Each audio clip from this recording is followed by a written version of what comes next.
मेरी माँ पापा के कमरे में अक्सर नहीं सोती थी।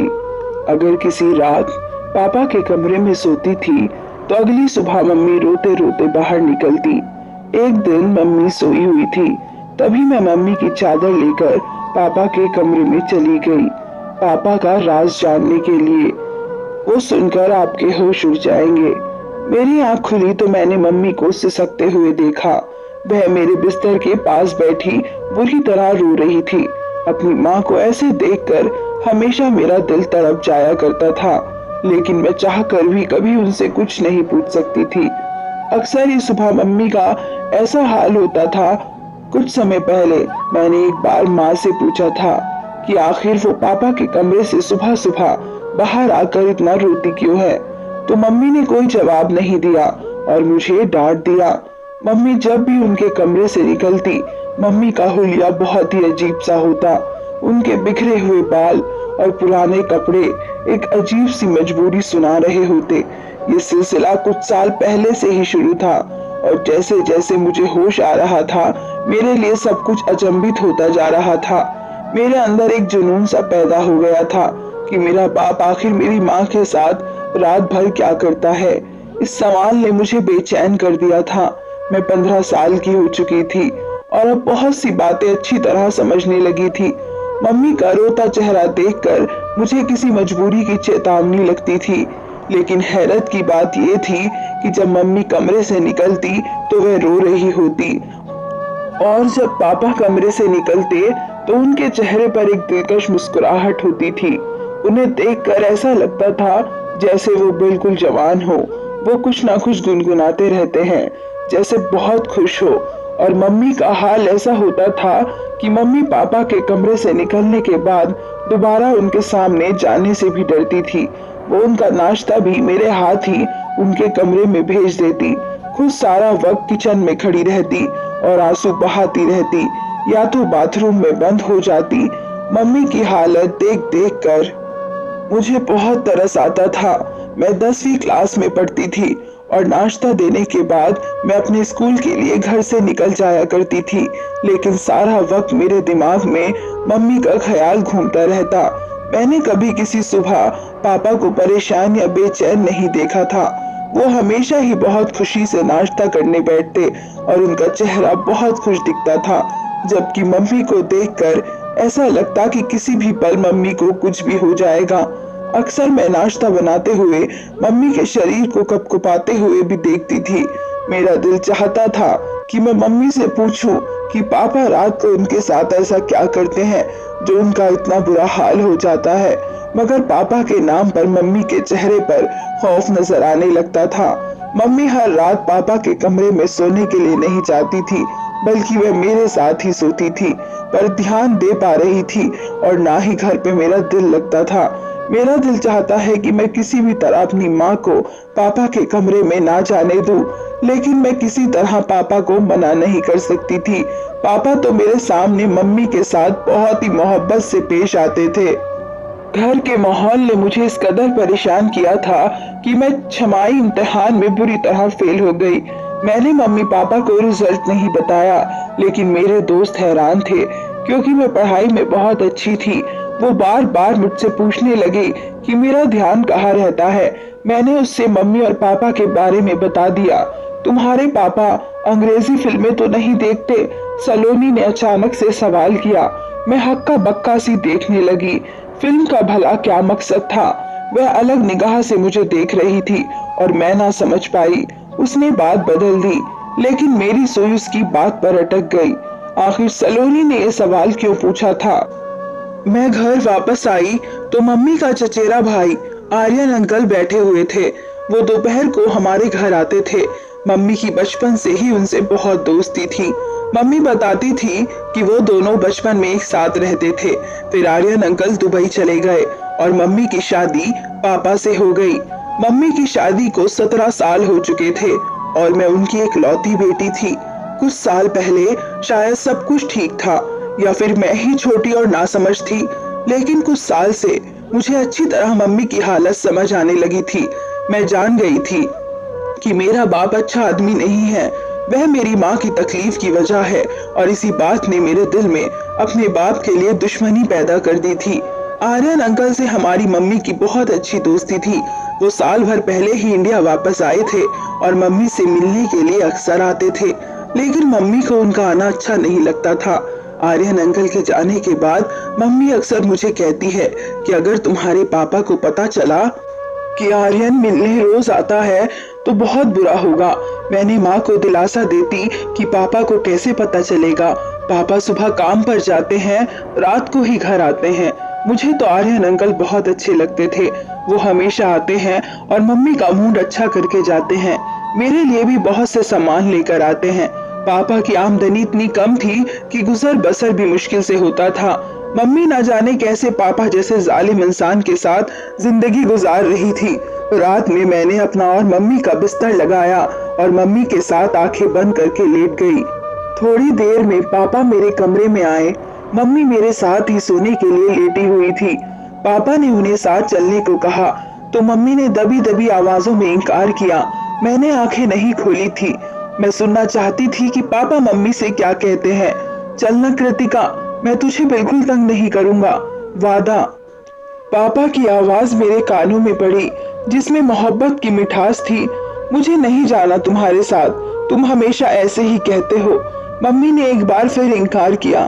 तुम्हें सोचना चाहिए, अब हमारी बेटी जवान है, वो सोच सवाल करने लगी है, लेकिन तुम्हें इस बात से कोई फर्क नहीं पड़ता।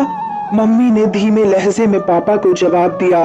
पापा ने जबरदस्ती मम्मी को हाथ पकड़कर उठाया और अपने साथ लेकर चले गए।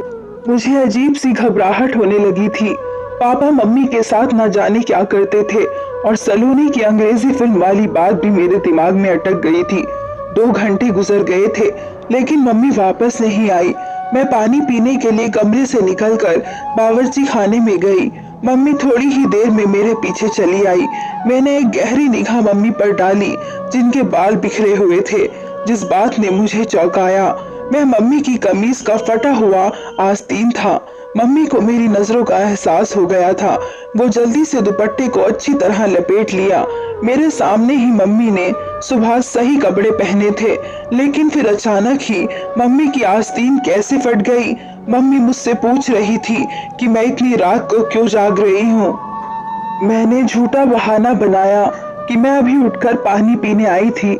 मम्मी मेरे साथ वापस मेरे कमरे में आ गई। मैंने सोने के लिए आंखें बंद कर ली, लेकिन मुझे मम्मी की सिसकियों की आवाज सुनाई दे रही थी। मेरा दिल चाह रहा था कि मैं उठकर अपनी मम्मी को तसल्ली दूं और दिल में आए सारे सवाल को जबान पर ले आऊं, लेकिन मैं अपनी जगह खामोश पड़ी रही। पापा सुबह सुबह ऐसे तैयार होकर कमरे से निकले थे जैसे कोई जवान लड़का हो। पापा की आमदनी कम थी, लेकिन पापा हमेशा खुश रहते, मुस्कुराते रहते, काम पर हमेशा ऐसे तैयार होकर जाते जैसे सेठ आदमी हो। मैंने उल्टी निगाह अपने बाप पर डाली, जिससे मुझे आज भी नफरत महसूस हो रही थी। पापा के आगे नाश्ता रख कर मैं स्कूल चली गई। सारा दिन स्कूल में भी मेरा दिमाग मम्मी के फटे हुए आस्तीन की तरफ था।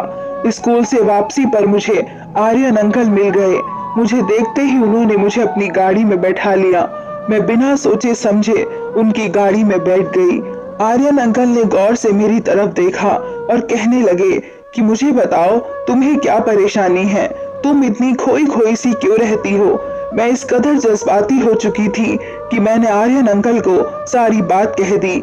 मेरी बात सुनकर आर्यन अंकल कहने लगे कि तुम्हें अंदाजा है कि तुम्हारा बाप अच्छा आदमी नहीं है। तुम अपनी माँ को अपने बाप से आजादी क्यों नहीं दिलवा देती? कब तक तुम दोनों उनके जुल्म की चक्की में पिसते रहोगे? आर्यन अंकल ने बहुत ही फिक्रमंदी से मुझे एडवाइस दी, जिसे सुनकर मेरे होश उड़ गए। मैं पापा को छोड़ने के बारे में सोच भी नहीं सकती थी। पापा ने मेरे साथ कभी ऊंची आवाज में बात तक नहीं की थी। फिर मैं पापा को जालिम कैसे कहती? मैं तो ये भी नहीं जानती थी कि बंद दरवाजे के पीछे मम्मी और पापा के दरमियान क्या होता है। आर्यन अंकल की बात सुनकर मैं सोच के समुंदर में डूब गई। बहुत सोचने के बावजूद भी मुझे पापा की कोई ऐसी बात याद नहीं आई थी जिसमें उन्हें जालिम करार देती, लेकिन मम्मी की तरह पर आंसू पापा को जालिम साबित करते थे। आर्यन अंकल मुझे स्कूल से लेकर घर चले आए और खुद भी अंदर आ गए। मम्मी हम दोनों को देखकर खुश हो गई थी। हमारे लिए फौरन खाना लगा दिया। मैं बहुत ज्यादा थक गई थी, इसलिए सोने के लिए अपने कमरे में आ गई और आर्यन अंकल मम्मी के पास बैठे रहे। मुझे नींद नहीं लग रही थी। मैं सारा वक्त आर्यन अंकल की बात को सोचती रही। मम्मी को पापा के कमरे में गए 3 दिन गुजर चुके थे और पिछले 3 दिन से मम्मी मेरे साथ मेरे कमरे में सो रही थी। मम्मी जब मेरे पास रहती थी बिल्कुल अच्छी और बेफिक्र रहती थी। पापा का रवैया तो हमेशा एक जैसा ही रहता था। जिस दिन वो मम्मी को अपने कमरे में ले जाते उस दिन वो रोजाना से ज्यादा खुश महसूस होते थे। चौथे दिन पापा मम्मी को फिर अपने कमरे में ले गए थे और मैं सारी रात बेचैनी से करवटें बदलती रही थी। मम्मी जब सुबह पापा के कमरे से निकली तो उन्हें ठीक तरह से चलना भी नहीं आ रहा था और वे एक पैर जमीन पर घसीट घसीट कर बड़ी मुश्किल से चल रही थी। मैंने मम्मी से पूछा कि मम्मी तुम्हारे पाँव में क्या हुआ है, तो कहने लगी छोटी छोटी बातों पर ध्यान न दिया करो और दिल लगाकर पढ़ाई करो। अगर तुम्हारा 10वीं का रिजल्ट अच्छा नहीं आया तो तुम्हारे पापा उसका जिम्मेदार भी मुझे ही समझेंगे। मम्मी की आंखों से टिप टिप आंसू गिरने लगे और पापा के लिए नाश्ता बनाने चली गई। उसके बाद दोबारा किचन से बाहर न आई। मैं मम्मी को नाश्ता देने के बाद पापा के पास गई, उन्हें नाश्ता दिया तो पापा मुझसे मेरी पढ़ाई के बारे में पूछने लगे। पापा के लहजे में इतना शहद था कि मैं पापा की इस दोगली तबीयत पर हैरान रह गई थी। पापा किसी तरह भी सख्त जालिम नजर नहीं आते थे, बल्कि मम्मी की हालत चीख चीख कर पापा के जुल्म की दास्तां सुनाती थी। मैं पापा को नाश्ता देने गई तो पापा मुझसे मेरी पढ़ाई के बारे में पूछने लगे। मैंने पापा से कहा कि मुझे मम्मी के बगैर नींद नहीं आती और वो मम्मी को रात को अपने कमरे में ना बुलाया करे। मेरी बात सुनकर पापा मुस्कुराने लगे, कहने लगे मैं तो कभी कभी तुम्हारी माँ को अपने पास बुलाता हूँ। मेरा भी तुम्हारी माँ पर हक है और मैं उससे बहुत मोहब्बत करता हूँ। पापा की बात सुनकर मेरा खून खौल उठा था, क्योंकि उनकी मोहब्बत के नजारे में आए दिन देखा करती थी, लेकिन पापा से कुछ बोलने के बारे से मैं सोच भी नहीं सकती थी। इसलिए खामोशी से स्कूल के लिए चली गई। स्कूल में टीचर पढ़ाते हुए हमें समझा रही थी कि कभी भी पूरा सच जाने बगैर कोई फैसला नहीं करना चाहिए। आधा सच हमेशा बहुत खतरनाक होता है, जो इंसान को बर्बाद करके रख देता है। टीचर की बात ने मेरे दिमाग की एक और खिड़की खोल दी थी। मैंने सोच लिया कि पापा का पूरा सच जानकर रहूंगी और फिर अपनी माँ को पापा से आजादी दिलवा दूंगी। आर्यन अंकल ने मुझसे वादा किया था कि वह हर वक्त मेरी मदद करने को तैयार रहेंगे। मेरी माँ बिल्कुल मेरे जैसी थी। मैं उम्र में 15 साल की थी, लेकिन नाक नक्श से मैं बिल्कुल अपनी माँ की तरह थी। अगली रात मैंने खुद ही अपनी माँ को नींद की दवा देकर सुला दिया और खुद अपनी माँ की चादर ओढ़कर पापा के कमरे में चली गई। पापा के कमरे में एक छोटा सा बल्ब जल रहा था। पापा अंधेरे की वजह से मुझे मम्मी समझ बैठे थे। मेरी खुशनसीबी है कि कृतिका आज खुद चलकर मेरे कमरे में आई है। पापा बहुत ही खुशी से कहते हुए मेरे करीब आए, मुझे कांधों से पकड़कर अपने बराबर में बैठा लिया। पापा के बराबरी में बैठे मेरे शरीर कांप रहा था। मैं नहीं जानती थी कि उससे आगे मेरे साथ क्या होने वाला है, लेकिन आज मैं पूरा सच जानना चाहती थी। पापा बहुत मोहब्बत से कहने लगे, कृतिका बेटी जवान हो रही है, ये कहकर तू मुझसे इस कदर दूर हो गई है कि मुझे जबरदस्ती तुझे अपने कमरे में बुलाना पड़ता है। मेरा भी तो तुझ पर कुछ हक है। मैं मानता हूँ कि हमारी बेटी जवान हो रही है, लेकिन वो इतनी छोटी भी नहीं है कि उसे ये ना समझ हो कि माँ बाप एक कमरे में एक साथ रहते हैं। तू सारा दिन काम करके थक जाती है, चल अब सुकून से मेरे साथ सो जा। मैं तुझे अपने करीब देखकर खुश हो जाता हूँ। पापा को अंधेरे की वजह से मेरा चेहरा नजर नहीं आ रहा था और पापा ने खुद ही मुझे अपने तकिए पर लेटा दिया। वे बहुत आहिस्ता आहिस्ता मेरे कान के करीब होकर बातें करने लगे। वे कह रहे थे कि अपनी आमदनी का कुछ हिस्सा उन्होंने जमा कर लिया है, जिससे वह मेरी शादी करेंगे। उसके बाद जो कुछ पापा ने कहा वो सुनकर मेरे होश उड़ गए। वे कह रहे थे, मैं जानता हूँ कि आर्यन ने एक बार फिर हमारे घर का रास्ता देख लिया है, लेकिन कृतिका मैं तुझे बता दूं कि वो इंसान ठीक नहीं है। और ना ही उसकी नीयत अच्छी है। पहले भी एक बार वो तुझे बर्बाद करने की कोशिश कर चुका है और अब तो हमारे घर जवान बेटी भी है, इसलिए तो एहतियात का दामन थाम के रखना। पापा को अभी तक मालूम नहीं था कि मैं मम्मी नहीं बल्कि उनकी बेटी हूँ। पापा बहुत आहिस्ता से मेरे बालों में हाथ फेर रहे थे और कुछ ही देर पापा को नींद लग गई। काफी देर तक मैं पापा के पास लेटी थी, लेकिन पापा तो बहुत गहरी नींद सो चुके थे। मैं खामोशी से उठकर कमरे से बाहर निकल आई। पापा ने कुछ भी ऐसा नहीं किया था जिससे मुझे कुछ भी समझ आता, इसलिए आर्यन अंकल और मम्मी को लेकर मेरे दिल में बहुत से सवाल पैदा हो चुके थे।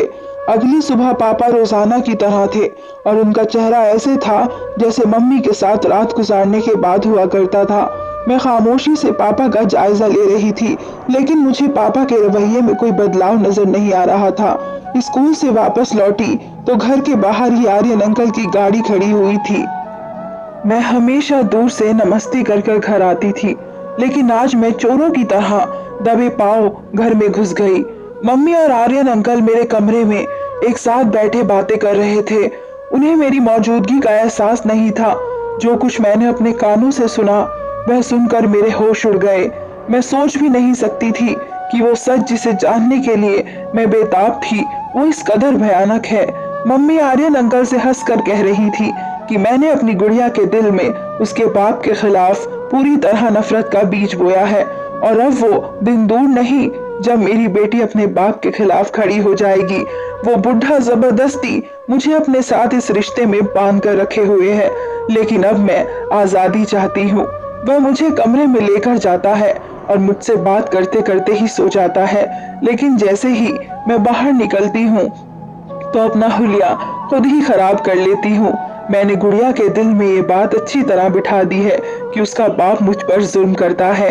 एक दिन तो मैंने खुद ही अपनी कमीज का आस्तीन तक फाड़ डाला। मैं चाहती हूँ कि जब मैं उस बुढ़े से आजादी की बात करूं तो मेरी बेटी मेरी ढाल बन जाए और मुझे अपनी गुड़िया को छोड़कर उसके घर से ना निकलना पड़े। गुड़िया तो दुनिया को मेरी बेगुनाही और अपने बाप के जुल्म की दास्तां सुना देगी और मैं गुड़िया को लेकर तुम्हारी जिंदगी में शामिल हो जाऊंगी। आर्यन अंकल हंसते हुए कहने लगे कि हाँ, मैंने गुड़िया से भी कह दिया है कि उसे जब भी मेरी मदद की जरूरत होगी मैं चला आऊंगा। मम्मी आर्यन अंकल से कहने लगी कि पहले की तरह तुम मेरे साथ बेवफाई न करना। एक बार पहले भी तुम मुझे बीच रास्ते में छोड़कर चले गए थे। उस वक्त मेरे पति ने मुझे माफ करके अपनाया था। आर्यन अंकल मेरी माँ के हाथ पकड़कर कहने लगे कि मैंने बहुत मजबूरी में तुम्हारा हाथ छोड़ा था, क्योंकि मेरे घर वाले इस बात के बिल्कुल खिलाफ थे कि मैं एक शादीशुदा औरत से रिश्ता करूं, लेकिन अब मुझे रोकने वाला कोई नहीं है। मैं पूरे दिल से तुम्हें और तुम्हारी बेटी को अपनाऊंगा। बस गुड़िया को किसी भी तरह ये सच पता ना चले कि उसका बाप जालिम नहीं बल्कि हम उसे जालिम साबित करना चाहते हैं। गुड़िया ही है जो हम दोनों को एक करवा सकती है। मम्मी और आर्यन अंकल को यकीन दिला दिया कि सब कुछ वैसा ही होगा जैसे उन दोनों ने सोच रखा है। वो दोनों हंसते हंसते थक चुके थे और मेरे कदमों तले जमीन निकल गई थी। मेरी माँ सिर्फ मुझे ही नहीं बल्कि मेरे बाप को भी पूरी तरह धोखा दे रही थी और वह मेरे बाप के घर में बैठकर एक दूसरे आदमी के साथ मिलती थी और नए रिश्ते की बातें कर रही थी। मुझे पापा की बात याद आ गई कि आर्यन ने पहले भी हमारा घर उजाड़ने की कोशिश की थी। मैं बहुत कुछ जान चुकी थी, इसलिए कमरे के अंदर दाखिल हो गई। मुझे देखकर मम्मी और आर्यन अंकल चौंक उठे, लेकिन थोड़ी देर में उन्होंने अपने आप पर काबू पा लिया। आर्यन अंकल ने मेरी तरफ चॉकलेट बढ़ाई। मैंने चॉकलेट पकड़ने के बजाय मम्मी की शक्ल देखी और सख्त लहजे में मम्मी से पूछा कि आपको मुझे बताना पड़ेगा कि आखिर आपको पापा से क्या मसला है। मम्मी जान चुकी थी कि उनके झूठ का पोल खुल चुका है, इसलिए बिना झिझके मम्मी ने मुझे सारा सच बता दिया। मम्मी शादी से पहले अंकल से प्यार करती थी, लेकिन आर्यन अंकल ने उनसे शादी करने के बजाय दुबई जाकर नौकरी करने लगे और मम्मी की मोहब्बत को छोड़कर अपना कैरियर चुन लिया। बचपन की मोहब्बत में अपना रंग कच्चा ना होने दिया और मम्मी के दिल में आर्यन अंकल की मोहब्बत का रंग बसा रहा। मम्मी के घर वालों ने मम्मी के लिए पापा को पसंद कर लिया। मम्मी जवान और खूबसूरत थी, जबकि पापा उम्र में 10 साल बड़े थे और पापा सांवले शक्ल सूरत के मालिक थे, जबकि आर्यन अंकल हैंडसम थे। मम्मी के लिए पापा का रिश्ता घर वालों की मर्जी से था और मम्मी ने अपने घर वालों की जबरदस्ती पर पापा से शादी तो कर ली, लेकिन वो कभी पापा को दिल से अपना ना पाई थी। जबरदस्ती का ये रिश्ता मम्मी के लिए किसी बोझ की तरह था, लेकिन मम्मी इस रिश्ते को किसी तरह चला रही थी कि तभी शादी के 1 साल के बाद ही मैं माँ की गोद में आ गई थी। मम्मी की शादी के 8 साल बाद आर्यन अंकल दुबई से कुछ दिन के लिए वापस आए तो उनके दिल में मम्मी को देखकर एक बार फिर से जज्बात जाग उठे। मम्मी भी बचपन की मोहब्बत और अपने जज्बात के हाथों मजबूर होकर आर्यन अंकल से चुपके मुलाकातें करने लगी। लेकिन कुछ ही दिनों में ये बात माँ के बड़ी मम्मी को पता चल गई और उन्होंने सारे खानदान में मेरी माँ की इज्जत को उछालना शुरू कर दिया। पापा माँ से सच्ची मोहब्बत करते थे, इसलिए उन्होंने मम्मी को बदनामी से बचा लिया और इस सारी बातें को झूठा साबित कर दिया। जब पापा ने मम्मी का साथ दिया तो सारा खानदान अपने आप ही खामोश हो गया। बड़ी मम्मी के हाथ मेरी माँ तो ना आ सकी, लेकिन उन्होंने आर्यन अंकल पर सख्ती की और उन्हें जबरदस्ती वापस भेज दिया। मोहब्बत का जोश जंग की तरह बैठ गया था। उसे 1 साल पहले आर्यन अंकल ने दोबारा जिंदा कर दिया। अंकल हमेशा के लिए इंडिया आ गए थे और एक बार फिर वो मम्मी के पीछे दीवाने हो गए थे। मम्मी को तो पहले ही दिन से पापा पसंद नहीं थे। हमारे हालात भी कुछ खास नहीं थे, जबकि आर्यन अंकल के पास दुबई का पैसा था और मम्मी के लिए पापा को छोड़ना कुछ मुश्किल नहीं था। लेकिन दिक्कत ये थी कि पापा मुझसे भी बहुत मोहब्बत करते थे और मम्मी भी मेरे बगैर नहीं रह सकती थी। इसलिए मम्मी ने जानबूझकर ये सारा खेल रचाया और मेरी नजरों में पापा को गलत साबित कर दिया। मम्मी हमदर्दी बटोरकर मुझे अपने साथ ले जाना चाहती थी, इसलिए हमारे सामने पापा को जालिम साबित किया और खुद मुल्जिम बनकर रहने लगी। इतने साल से ये सोच रही थी कि पापा तो कभी ऊंची आवाज में हमसे बात तक नहीं किए, फिर वो बंद कमरे में माँ पर जुल्म कैसे कर सकते हैं। मैंने माँ से साफ साफ कह दिया कि अगर आपको उसके घर जाना है तो आप जा सकती हैं, लेकिन मैं अपने भोले भाले और वफादार बाप को नहीं छोड़ सकती। आर्यन अंकल जो पहले ही मम्मी को 2 बार छोड़ चुके थे, मम्मी उनसे ना जाने कैसे तीसरी बार उम्मीद लगाकर बैठी थी। मुझे आर्यन अंकल की आंखों में आज पहली बार अपने लिए सिर्फ और सिर्फ ख्वाहिश दिखाई दी थी और मैं जान गई थी कि उस ख्वाहिश को पूरी करने के बाद मम्मी उनके किसी काम की नहीं। मम्मी ने मुझे आगे के सुहाने सपने दिखाकर इस बात के लिए मजबूर किया कि मैं उनके साथ चल पड़ूं और पापा को छोड़ दूं, लेकिन मेरे लिए मेरे पापा को छोड़ना इतना आसान नहीं था और मेरे लिए मेरे पापा ही सब कुछ थे। अगर मेरे सामने सारा सच ना आता तो शायद मैं कुछ गलत फैसला कर बैठती, लेकिन भगवान का शुक्र है कि मैंने अपनी आंखों से सब कुछ देखा था और कानों से सुना था। लेकिन मम्मी अंकल के साथ जाने के लिए राजी थी, लेकिन जब आर्यन अंकल ने देखा कि मैं किसी तरह उनके काबू नहीं आऊंगी और ना ही मम्मी के साथ चलूंगी, तो एक बार फिर मम्मी से अपनी राह जुदा करके मम्मी को छोड़ गए थे। मम्मी को पता चला था कि आर्यन अंकल मम्मी के लिए नहीं बल्कि मेरे लिए हमारे घर के चक्कर काट रहे थे। वो बहुत ही चालाक और मक्कार इंसान थे। उन्होंने मेरी माँ की मोहब्बत को पूरी तरह अपने फायदे के लिए इस्तेमाल करने का सोचा था। मम्मी को जब एहसास हुआ कि जज्बात की धारा में बहकर वो कितना बड़ा नुकसान करने जा रही थी, अगर मम्मी और मैं उनके साथ चले जाते तो वो मेरी इज्जत को एक बार फिर वैसे ही इस्तेमाल करते जैसे बड़ी मम्मी ने मम्मी की इज्जत की धज्जियां बिखेरने की कोशिश की थी। ना जाने कौन सा अच्छा काम हम दोनों माँ बेटी के काम आ गया था कि हमारे अंकल के चंगुल से निकल गए थे। रात को पापा घर लौटे तो मम्मी ने खुद ही पापा के लिए खाना मंगवाया और अपना बिस्तर भी पापा के कमरे में लगा दिया। पापा खुशी देखने के लायक थे। पापा सच में मम्मी से बहुत मोहब्बत करते थे और ये उनकी मोहब्बत ही थी जो वो मम्मी की गलतियों को आज तक नजरअंदाज करते आए हैं। इतने सालों में पहली बार मम्मी को अपनी गलतियों का एहसास हुआ था और उन्होंने पापा को दिल से अपनाया था। अगली सुबह पापा और मम्मी हंसते मुस्कुराते कमरे से बाहर निकले थे और मेरे दिल को एक ठंडक का एहसास हुआ था। कभी कभी हम प्यार के नाम पर ऐसा धोखा खाते हैं कि किसी को मुंह दिखाने के लायक नहीं रहते। असल मोहब्बत तो विवाह के बाद ही होती है, जिसमें इंसान एक दूसरे का ढाल बनकर एक दूसरे के ऐब ढक लेता है। उम्मीद करती हूँ आप सबको मेरी कहानी पसंद आई होगी। धन्यवाद।